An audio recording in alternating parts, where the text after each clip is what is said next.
एक समय की बात है। एक छोटे से गांव में एक साधु रहते थे जिनका नाम संत ज्ञानदास था। संत ज्ञानदास अपने गहन ध्यान और साधना के लिए प्रसिद्ध थे। गांव वाले अक्सर उनकी शरण में जाते और उनसे जीवन के गूढ़ रहस्यों को समझने की कोशिश करते। एक दिन गांव में एक युवक आया जिसका नाम अर्जुन था। अर्जुन अपने जीवन से बहुत परेशान था और उसे समझ नहीं आ रहा था कि वह अपने जीवन का उद्देश्य कैसे पाए। उसने गांव वालों से सुना था कि संत ज्ञानदास के पास सभी समस्याओं का समाधान है, इसलिए वह उनसे मिलने गया। संत ज्ञानदास ने अर्जुन को देखते ही समझ लिया कि वह बहुत परेशान है। उन्होंने मुस्कुराते हुए अर्जुन को बैठने का इशारा किया और पूछा, बताओ पुत्र, तुम्हारी क्या समस्या है? अर्जुन ने कहा, गुरुजी, मैं अपने जीवन में शांति और सच्चा सुख पाने के लिए बहुत प्रयास कर रहा हूँ, लेकिन मुझे सफलता नहीं मिल रही। कृपया मेरी सहायता करें। संत ज्ञानदास ने अर्जुन को ध्यान से देखा और फिर कहा, पुत्र, जीवन का सच्चा सुख और शांति पाने के लिए तुम्हें अपने भीतर की यात्रा करनी होगी। इस यात्रा के लिए तुम्हें धैर्य, समर्पण और आत्मनिरीक्षण की आवश्यकता है। फिर संत ज्ञानदास ने अर्जुन को एक साधारण कार्य दिया।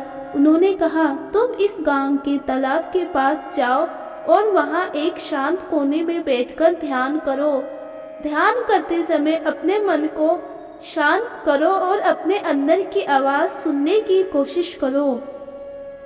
अर्जुन ने संत ज्ञानदास की बात मानी और तालाब के पास जाकर ध्यान में बैठ गया।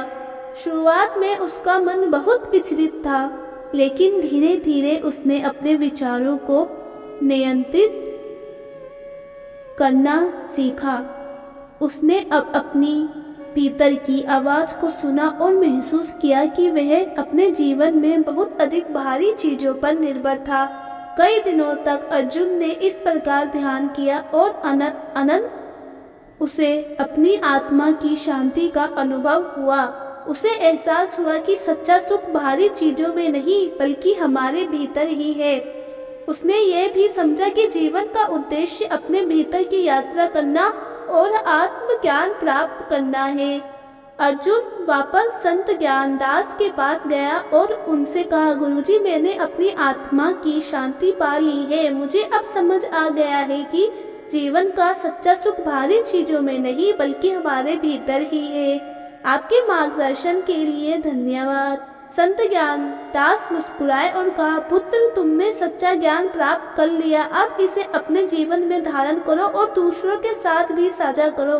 यही तुम्हारे जीवन का उद्देश्य है। इस प्रकार अर्जुन ने संत ज्ञानदास के मार्गदर्शन में आत्मज्ञान प्राप्त किया और अपने जीवन में शांति और सच्चा सुख पाया।